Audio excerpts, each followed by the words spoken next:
네, 트럼프발 관세 전쟁이 본격화되면서 신흥국 증시의 불확실성이 짙어진 상황입니다. 투자 대응책을 어떻게 세우느냐가 굉장히 중요할 것으로 보이는데요.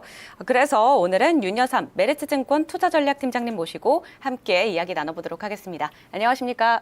네, 안녕하십니까? 네, 반갑습니다. 네. 요즘 트럼프 대통령이 관세를 무기로 또 전 세계를 약간 길들이려고 좀 하는 것 같아요. 네, 그렇죠. 이제는 약간 각국 환율까지 좀 지금 간섭을 하고 있는데 네. 중국 위안화의 절하 압력이 좀 커지고 있는 상황인데 이럴 때일수록 또 중국 정부의 자금 유출에 대한 우려가 좀 커질 것 같거든요. 어떻게 보세요?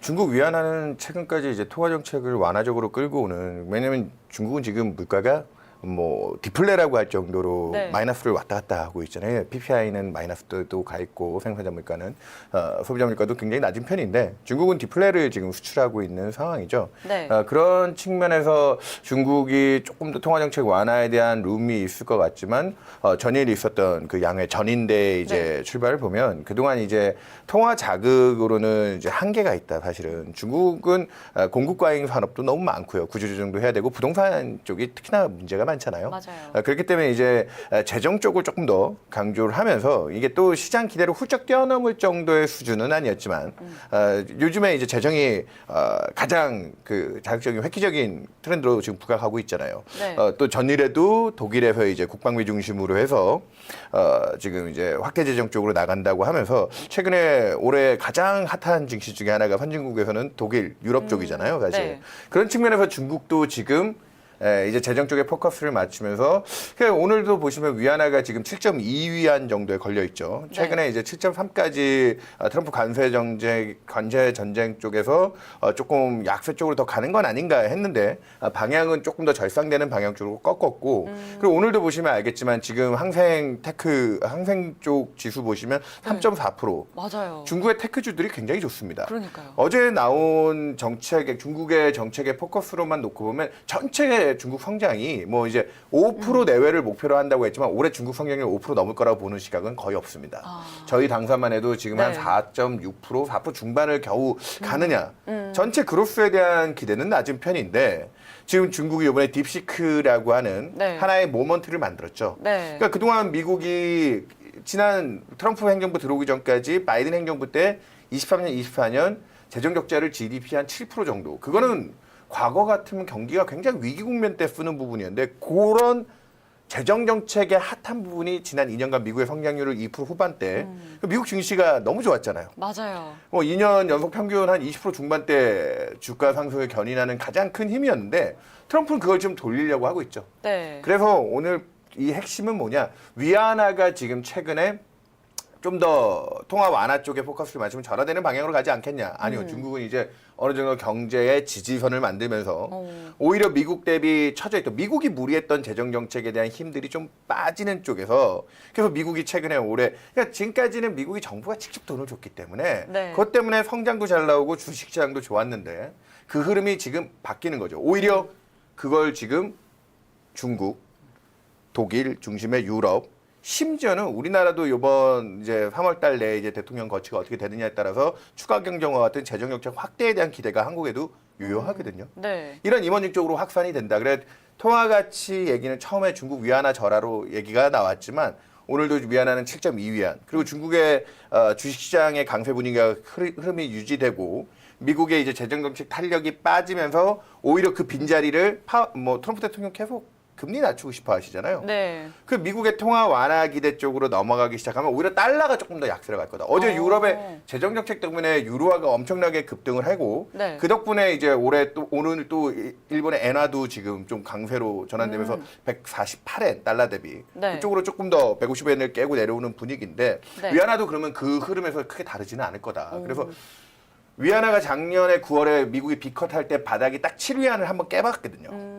저는 올해 이 전체적인 이제 선순환 구도에서 미국이 무리했던 경제 과열들이 좀 식어가는 과정으로 간다면 미국의 지금 뭐 그동안 미국에서 좋았던 주식들이 M7 중심으로 AI 하드웨어라든지 네. 뭐 FMI가 같은 원전 쪽 인프라 투자 같은 게 대규모 투자가 들어갈 때 그건 정부가 돈을 쓸 때 그런 산업들이 좋았던 건데 네. 지금 띠이 바뀌고 있죠. 네. 그런 부분들이 오히려 지금 캐치업을 하는 중국의 딥시크 중심으로 AI 소프트웨어가 전 세계적으로 확산되고 있는데 그런데 후회가 오늘도 알리바바 같은 중국의 그러니까요. 주식이 지금 8% 오르고 있거든요. 그러니까요. 지금 요 며칠 조정받다가 다시 네. 고점 뚫고 올라가는데 네. 예, 중국 투자의 기회가 저는 있다. 그런 중국 투자의 기회는 위안화 측면에서도 절하 쪽으로 가느냐? 아, 그렇지 않을 것 같다. 예, 저희는 그렇게 보고 있습니다. 네, 알겠습니다. 이제 위안화 얘기를 했으니까 이제 일본 쪽으로 좀 넘어가 볼 텐데요. 네. 트럼프 대통령이 중국과 일본을 지목을 해서 자국 통화 약세를 좀 유도하고 있다라고 지적을 했는데 네. 일본 재무상이 즉각 반박에 나서면서 엔화 강세의 강도가 좀 더 세졌습니다. 네네. 일각에서는 추가 상승은 제한적일 것이다라는 관측도 있더라고요. 어떻게 보세요? 그러니까 지금 최근 그러니까 작년까지 니케이가 굉장히 좋았던 이유 중에 하나는 N 저였거든요. 네. 엔화 약세를 기반으로 일본의 산업의 경쟁력들이 일부 반도체 뭐 부품 장비 쪽 뭐 이런 쪽에 경쟁력이 있다고 해도 뭐 도요타라든지 네. 은행주 같은 게 오르는 건 전체적인 엔화 약세에 따르는 그게 이제 또 달러로 벌어들인 수익이 N으로 환산했을 때 그 이익의 기여도가 굉장히 높았기 때문에 네. 요즘에 선진국 증시 쪽에서는 통화가치 약세였던 국가들의 주가가 조금 강세를 나타내는 뭐 유럽도 유로화 약세인 국면들이 최근에 유럽 증시에 작년 하반기부터는 좀 도움을 많이 주는 네. 그런 유동성 장세 기준으로 볼 수 있었는데 근데 일본은 지금 물가가 높습니다. 원래 미국 말도 좀 잘 듣는 편이긴 하지만 네. 예, 트럼프하고의 관계가 그 관계 좀, 네. 때문에 좀 말을 잘 듣는 편도 있긴 하지만 일본은 지금 심지어는 요즘에 최근에 일본의 뭐 쌀값까지 뭐 이런 그래서 맞아요. 뭐 식탁 뭐 물가까지 오른다 해서 일본은 그 물가 대응을 위해서 지금 시장 컨센서스는 대략 7월 달쯤에 금리 인하의 가능성을 높게 보는데 요 근래 그게 또 땡겨질 수 있다.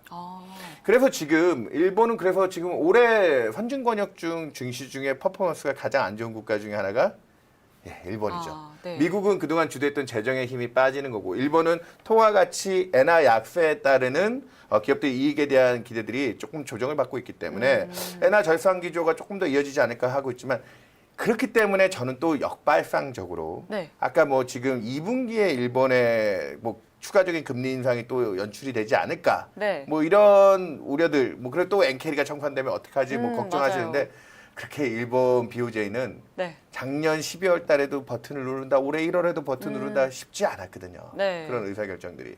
그런 측면에서 저희는 좀 더 신중론 쪽을 보고 있고요. N은 150엔이 되게 중요한 키라인입니다. 지금 네. 오늘도 뭐 148엔대까지 가고 있는데 아마 145엔 정도 절상 압력이 들어오면 물가 쪽에서 안정화되는 거는 뭐 그 엔화 절상에 따른 수입 물가가 좀 안정화될 거니까 N이 비싸지면은 수입품들의 가격이 떨어지는 효과가 있잖아요. 네. 그런 쪽에서 안전판이 마련이 된다고 하면 이번에 금리 인상 시점은 저희는 2분기는 쉽지 않을 거다. 저희는 여전히 3분기 7월쯤 보고 있고 네. 최종적인 금리 인상의 끝점도 지금 뭐 일본이 올해 연내 한 1%까지는 금리를 올릴 거다 얘기하고 있는데 그 과정도 저는 순탄치 않을 거라 봅니다. 그래서 엔화 절상 아까 뭐 트럼프의 비난 때문에 어느 정도 좀 엔화 가치가 조금 더 앞으로는 이제 145엔을 향해 안정화되는 방향은 맞지만 145에서 150엔 사이를 이제 스위스팟으로 잡고 네. 일본 경제는 거기서부터 균형을 좀 찾으려고 할 거다. 급격한 뭐 작년 8월 달과 같은 엔캐리 청산에 따른 충격 예, 그런 부분들은 상당 부분 균형을 잡고 가고 있기 때문에 예, 오히려 이제 미국 쪽에 지금 재정 정책이 멈추고 난 이후 통화 정책으로 그 정책 포커스가 바뀔 때 달러가 약세로 갈 수가 있거든요. 네. 그거에 따르는 속도가 어느 정도 나올 거냐. 예, 뭐 그런 부분들이 저는 오히려 키를 주고 있기 때문에 일본 예, 미국의 말을 좀 적당히 잘 서포팅하면서 네. 예, 지금 148엔 정도면 저는 단기적으로는 조금 일본 통화 가치 절상이 좀 빨랐다라고 보고 있고요. 어제 유로화가 좀 지나치게 강세로 갔던 부분에 대한 예, 반작용도 들어왔다고 보고 있기 때문에 네. 여전히 지금 뭐 3월 달 내는 150엔을 중심 라인으로 좀 움직이는 흐름들이 있을 거다. 그러니까 일본 증시는 그래서 그런 네. 환에 대한 가치를 보면 최근에 선진권역에서 조금 관심도가 떨어지는 이유가 그리고 큰 흐름도 145엔을 향해 조금 가는 방향인 그쪽이지 않겠느냐라고 네. 보고 있기 때문에 일본은 전 개인적으로 그렇게 많이 지금 긍정적으로 보지 않는 투자처 중에 하나다. 얘기드리겠습니다. 네, 알겠습니다. 의견까지 들어봤고요. 이번에는 채권 시장 살펴볼 텐데요. 현재 중국의 미국채 보유 규모가 2009년 말 이후로 가장 낮은 수준이라고 하는데요. 네네. 그 배경은 또 어디 있다고 보시나요? 앞서 얘기 드렸지만 중국이 이제 미국채 보유를 가장 최고로 많이 했을 때가 지금 미국 정부 부채가 팬데믹 과정에서 엄청나게 많이 늘어나서 지금 GDP 100%가 넘는 30조 달러, 32조 달러가 전체 미국 공공부채 양인데 네. 근데 중국이 갖고 있는 게 2013년이 정점으로 제가 알고 있는데 2009년 이후로 네. 문제는 있지만 2013년에 대략 한 1조 4천억 달러가 조금 안 되는 수준. 그때 근데 미국의 정부 부채는 기껏해야 20조 달러 좀 넘는 수준이었을 겁니다. 팬데믹 과정에서 워낙 크게 늘었기 때문에 네. 10년 사이에 꽤 많이 미국 정부 부채가 늘었죠. 네. 그때 수준의 1조 4천억 달러인데 지금 얼마냐? 7천억 달러 정도 수준. 오히려 중국은 2018년에 미중 무역 갈등을 겪었잖아요. 네. 그때부터 전체적인 비중을 줄이기 시작해서 그렇게 뭐 한 번에 막 엄청나게 급격하게 판 건 아니지만 만기가 돌아오는 채권들 중심으로 유통시장에서 막 매각을 하진 않았어요. 그랬으면 네. 또 미국 정부에서 미국 채권 시장에서 난리가 났겠죠. 네. 그렇게까지 급격하게 팔진 않았지만 만기가 돌아온 채권을 다시 재투자하지 않는 방법으로 그러니까 좀 조용하게 잔고를 줄여서 지금 절반 정도 수준까지 떨어뜨렸다. 그렇기 때문에 뭐 지금은 미국채를 보유하고 있는 최다국이 뭐 일본, 그 다음 순위 중국이 아닌 영국과 같은 다른 우방들, 네. 조회피 지역들이 오히려 중국보다 채권 보유 비중이 더 큰 상황이거든요. 그래서 중국은 지금 앞으로도 미국 간의 무역 갈등이라든지 그리고 예전에 비해서 중국도 이제 무역 수지 흑자라든지 이런 게 좀 탄력이 줄고 중국이 지금 요즘에 우리나라도 요즘에 험한령 풀어주면서 또 조금 친화적으로 지내려고 하는데 네. 그 외에 미국하고 이번에도 관세 문제 때문에 대미 관세 동맹 같은 게 형성되려고 하는데 아직 중국이 거기에 본격적으로 나서고 있지는 않아요. 네. 근데 그런데 오히려 좀 더 그런 지금 거기에 나서는 나라들이 뭐 프랑스, 영국, 심지어 캐나다 지금 관세 부과의 민감도가 높아지는 우방 국가들이 그런 거를 하겠다 얘기하는데 네. 중국은 지금 미국과 아직까지 관세 협상 중이잖아요. 네. 거기서 수가 틀어지면 중국은 그쪽에 좀 더 붙게 될 것이고 그렇게 되면은 중국은 아까 처음에 위안화 절하 얘기도 나왔지만 달러를 사주기보다는 그렇게 관세 동맹을 해야 될 나라들의 네. 자산 쪽 투자라든지 아니면 뭐 직접 투자죠. FDI 같은 거를 더 관심을 갖는다든지 중국의 정책이 그런 쪽으로 갈 거기 때문에 앞으로도 미국채에 대한 보유 잔고는 꾸준히 조금씩 줄여나가지 않을까. 그래도 달러가 기축통화로의 가치가 있기 때문에 많은 분들이 얘기하시는 게 지금 반 정도 줄였는데 네. 그래도 5천억 달러 이하로 떨어지지는 않지 않겠냐라고 하는데 그건 이제 트럼프랑 어느 정도 이제 관세에 대한 합의를 하느냐가 네. 사실 트럼프 대통령이 그래서 지금 되게 무리수를 두고 있다라고 미국의 가장 석학 중에 하나인 레리 서머스 같은 사람이 얘기를 해요. 네. 이 관세 문제 때문에 중국도 안 그래도 미국채 보유 비중을 줄이고 있는데 우방들조차 떠나게 되면 미국채를 누가 사주느냐. 그러게요. 달러 패권에 대해서 아주 지대한 위험을 지금 트럼프 대통령이 유발하고 있다라고 미국 재무장관 출신이자 하버드 총장을 했던 레리 서머스가 최근에 아주 강하게 비판을 하고 있기 때문에 네. 전 트럼프 대통령이 사업가 출신의 자질을 갖고 있다면 관세 지금도 어제도 그러니까 우리 지금 트럼프 취임할 때부터 관세 가지고 지금 2달 동안 그러니까요. 계속 말을 번복해가지고. 그는 사업가입니다. 그쵸. 대통령이지만 그의 근본은 사업가 출신의 이윤을 추구하는 사람이기 때문에 그러니까요. 최근에 미국 증시 약세나 이런 흐름 보면 중국도 그런 미국채 보유를 무기로 어느 정도 협상 카드로 쓸 수도 있지만 네. 그렇다고 그러니까 그게 최악의 상황에 오면 중국이 유통시장에서 매도를 해요. 그러면 그거는 뉴스가 엄청 많이 나올 겁니다. 그리고 네. 미국채의 신뢰성을 건드리게 되면서 미국 금리가 급등하게 되는 그러니까 이거는 수급적인 문제죠. 네. 미국은 선진국이기 때문에 경기가 나쁠 때 금리가 떨어지고 경기 좋을 때 금리가 오르는데 이머징들은 반대인 나라들이 많잖아요. 네. 그 국가의 부채에 대한 신뢰성이 없기 때문에 뭐 저기 브라질이라든지 아니면 우리가 뭐 대표적으로 예를 들면 뭐 베네수엘라, 터키 뭐 이런 나라들은 경기가 나쁠 때 금리가 솟구치거든요. 그 나라에서 나 돈 빌려줬다가 안 갚아주면 어떻게 하지? 뭐 네. 그런 리스크 프리미엄으로 금리가 오르는데 미국이 경기가 나빠지는데 금리가 오른다. 진짜 달러 패권에 대한 거기까지는 아직 생각할 단계가 아닌데 네. 트럼프 대통령이 관세를 가지고 그러니까 트럼프의 사업가적인 기준은 어제도 캐나다, 멕시코에 자동차 관세를 또 한 달 유예하는. 맞아요. 그래서 트럼프는 반만 믿자. 네. 저는 계속 고객들한테 그렇게 얘기를 드리고 있습니다. 네. 알겠습니다.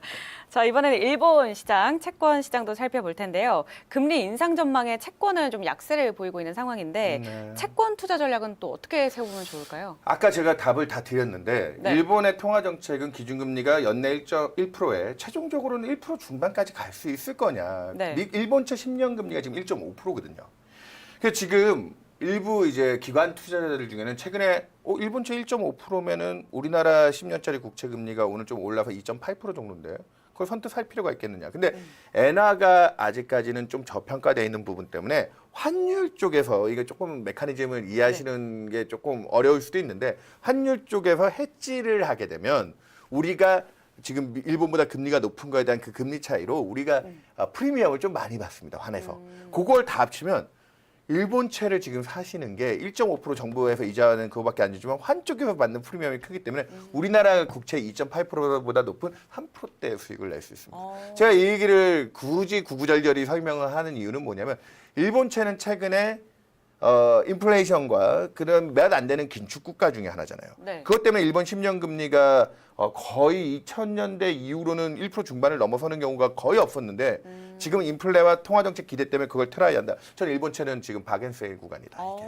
네. 그렇기 때문에 앞으로 더 오를 것 같은데요. 심지어는 어제 독일채도 하루에 30bp, 그러니까 0.3%포인트가 오르면서 독일채도 뭐 골드만삭스 같은 데서 지금 추가로 더 한 80bp 이상 3% 중반 넘게 올라갈 거다 막 겁을 주고 있는데 그 네. 나라가 갖고 있는 성장성이나 이런 것들 다 따져보면 저는 독일 금리도 3자 넘기 쉽지 않고 일본도 지금 1.5면은 올라가는 통화정책에 대한 기대라든지 경기 가치 생각하면 저는 싸게 살 수 있는 영역에 들어왔다. 일본채는 어지간해서는 뭐 마지노선 2%를 얘기하는 분들도 계신데 저는 네. 1% 중반대부터 사야 될 영역에 이미 일본채는 들어와 있다. 박앤세일 기간이다. 그러니까 이렇게 생각하시면 쉬워요. 네. 아까 일본 주식은 매력이 지금 떨어진다고 했죠. 네. 환에 대한 가치라든지 이런 것 때문에. 근데 역으로 그동안 워낙 조금 일본채는 비싸다라는 인식이 있었던 일본채가 지금 계속 금리가 올라서 채권 가격이 떨어지고 있잖아요. 네. 그동안 일본채가 받던 프리미엄을 덜어내면서 일본채 비쌌던 주식은 관심을 갖지 말고 싼 채권 쪽에 관심. 미국도 마찬가지죠. 네. 주식이 굉장히 비쌌잖아요. 네. 미국 주식이 그래서 지금 좀 올해 가장 퍼포먼스가 안 좋은 이제 주식 시장이 되면서 좀 탄력이 떨어지니까 미국 채권 쪽에 기회가 들어오잖아요. 일본이 미국이랑 띠이 비슷합니다. 네. 테마가. 그렇게 보시면 이해하시면 될 것 같습니다. 이해하기 지금 쏙쏙 이해가 지금 되는 것 같습니다. 네. 자, 그러면 이번에는 금값 요즘에 좀 폭등을 하고 있잖아요. 정말 힘든데요, 금. 네, 추가 상승 가능성은 또 얼마나 보시나요? 제가 집에 가서 와이프랑 저희 네. 딸내미 이제 지금 이제 초등학교 고학년인데 옛날에 네. 받았던 금반지 찾아보니까 그래도 꽤 열 몇 개가 있더라고요. 오, 그래요? 예, 지금 요즘에 금한돈이 뭐 금반지 그거 60만 원 정도 내외 한다고 하는데 결론은 아직 안 팔기로 했습니다. 더 갈 상승 여력이 있나요? 일단 금은 원래 인플레이션 해치 수단이거나 왜냐하면 금은 본질 가치가 있는 자산으로 유명하니까요. 그래서 인플레이션 해치 수단이거나 아니면은 안전 자산으로서의 가치를 갖게 되는 채권과 또 같은 비슷한 가치를 갖는데 지금은 인플레이션이 엄청 폭발하는 과정도 아니고 근데 네. 왜 지금 금값이 오르냐? 22년부터 23년까지 물가 때문에 난리를 쳤잖아요. 네. 그때 금 가격이 좀 오르긴 했지만 그때 금을 대신해서 다른 자산이 금의 효용성을 많이 뺏어왔거든요. 네. 혹시 앵커님도 투자 안 하셨나요? 코인? 가상자산들이 디지털 네. 금이라고 하면서 그 금이 가져가야 될 인플레이션에 대한 그 효용들을 그쪽에서 굉장히 많이 받았습니다. 비트코인이라든지 네. 뭐 다른 가상자산들이 그걸 많이 받았는데 요즘 그게 또 확 떨어졌잖아요. 그래서 지금 금이 반대급부로 뜨는 겁니다. 그렇구나. 그러니까 지금은 인플레이션이 메인 국면은 아니지만 그리고 경기가 침체에 빠질 정도로 위험 국면은 아니지만 오히려 그동안 가상자산 쪽에서 디지털 금이라는 프리미엄으로 조금 그쪽이 셌던 부분이 오히려 지금은 이제 무리한 위험 선호들 그쪽은 또 위험 자산으로 좀 보잖아요. 맞아요. 그러니까 그 디지털 금은 위험 자산인데 원래 전통 금은 안전 자산 그쪽으로 프리미엄이 좀 넘어가는 경향이 있기 때문에 그래서 지금은 조금 더 무리했던 위험 자산들 조정 국면에서 코인들이 빠지면 그 반대급부로 투자처가 진짜 안전자산, 전 진짜 금으로 가는 거죠. 디지털 네. 금이 아니라. 그렇죠. 그래서 금 프리미엄이 들어오는데 골드만삭스에서는 목표가를 올해 한 3,100달러까지 온수당 지금 한 2,900달러 정도 되잖아요. 네. 그러니까 아직도 추가적으로 대략 한 뭐 10% 이상은 안 되겠지만 그래도 네. 금이 올라갈 수 있는 룸을 보고 있다. 근데 제가 금 가격에서 조금 찜찜해하는 것 중에 하나는 뭐냐면 전 세계 GDP에서 금이 차지하는 비중이 네. 전 세계 GDP가 지금 대략 한 110 110조 달러 정도가 되거든요. 110조 달러. 금 전체 시가총액이 얼마 정도 되시는지 아십니까? 지금 18조 달러입니다. 이게 역사상 금이 전 세계 그 소득이죠. 네. 그 소득 비율로 16%가 넘는데 금이 조금 강세를 나타냈던 2010년대 초반과 팬데믹 직후에 그때 또 인플레이션 바닥치고 올라오는 유동성 풀릴 때 금이 프리미엄 받았을 때 그때가 12, 13%밖에 안 됐거든요. 그러니까 지금 금 쪽으로도 쏠림이 단기적으로 너무 심했어요. 그 전체적인 성장이 늘어난다고 해도 금이 좀 앞서간 부분이 있기 때문에 저는 앞서 얘기드렸다시피 비트코인이라든지 그런 데서 안전자산 선으로 좀 넘어오는 부분은 있지만 아까 네. 골드만이 얘기했던 3,100달러 정도 고정 3,000달러대가 그 우리 주요한 그 단위가 바뀌는 네. 그런 쪽에서의 상징성이 있다고 보는데 그 이상 가면은 아까 얘기했다시피 전체적인 소득 여건 대비 금이 요즘에 좀 부족해서 또 쏠림이 좀 심했다고 하는데 네, 맞아요. 뭐 종로가도 지금 물건이 못 없다고 샀네요. 뭐 그런 얘기도 하시는데 네. 예, 저는 한 3,000달러대 정도에서는 또 약간의 차익 실현에 대한 관심 그리고 올해 글로벌 경기가 꺾이지 않는다고 하면 유동성 양세로 넘어가면서 나중에 이제 미국 증시가 반등하는 시점에서 네. 코인들이 또 거기에 수혜를 받을 수 있거든요. 네. 그때는 또 금하고의 좀 또 손바뀜이 나타날 수도 있다. 저는 올해 미국은 침체는 아닌 것 같습니다. 한번 이제 메인으로 자극적이었던 재정이 통화로 바뀌는 과정에서 이제 테마들이 많이 바뀌면서 네. 아까 AI AI 하드웨어 인프라 산업들이 잘 가다가 지금은 오히려 소프트웨어 쪽으로 전환되는 그런 쪽에 낌이 있었다면 지금 네. 가상자산이 금으로 좀 교체되는 과정이 있는데 올해 뒷단쯤 갔을 때 미국이 그런 거품들 덜고 연준의 금리 인하 기대치들이 조금 더 높아질 때 그때 유동성 장세에서는 과연 어떤 자산이 좀 더 강세를 갈지 저는 그때쯤 가면은 금 가격이 좀 정점을 치고 좀 쉬어갈 수 있는 국면이 올해 하반기부터는 그러지 않을까. 상반기 그래서 저도 아까 금반지 얘기했는데 네. 한 3분기쯤 우리 딸 생일이 한 9월이거든요. 네, 그때쯤이면 정리를 한번 해봐야 되나 고민해 보겠습니다. 그러면은 지금까지 얘기를 쭉 들었을 때 네. 팀장님께서 보시기엔 가장 좋은 자산군 투자 어디로 하면 좋을까요? 지금 국면은 캐치업 국면입니다. 네. 지난 2년간 온리 USA였잖아요. 네, 맞아요. 우리 다 사업가면 국장은 탈출이 지능순 뭐 이런 맞아. 얘기 들으면서 미국 주식 쪽으로 엄청 몰려갔는데 네. 그 미국이 올해 붙입니다. 그러니까 왜냐하면 그 딥시크라는 게 그 회사 자체가 돈을 얼마나 버는 문제가 아니라 우리도 이걸 할 수 있어. 이번에 중국에서 로봇 휴머노이드 관련돼서 오픈 소스로 공개를 해버리거든요. 네. 그만큼 우리가 따라갈 수 있는 기술력들이 어느 정도 확보가 됐다는 자신감으로 비춰질 수가 있어요. 그래서 지금 제일 그 미국 증시에서 전 세계 증시로의 이제 선순환이 나올 때 홍콩 증시의 항행이 지금 제일 주목을 받고 있거든요. 최근에.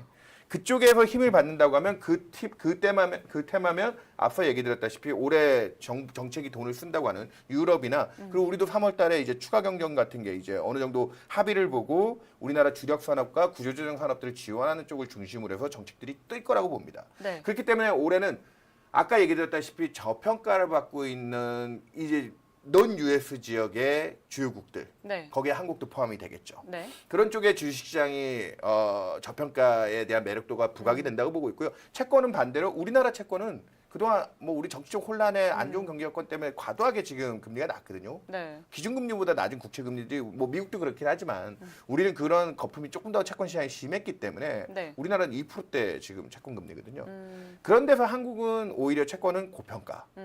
그래 아까 금리가 최근에 높아지는 일본, 네. 그 다음에 미국 쪽도 4% 중반 정도가 저희는 지금 미국의 재정 정책이 쉬어가는 국면에서 좀 메리트가 있다고 봤는데 미국 채 내년까지 미국 기준금리 저희는 3%대 초반까지도 낮춰줄 수 있다고 보고 있거든요. 그러니까 미국 10년 지금 4.3%입니다. 네. 미국 채는 저평가죠.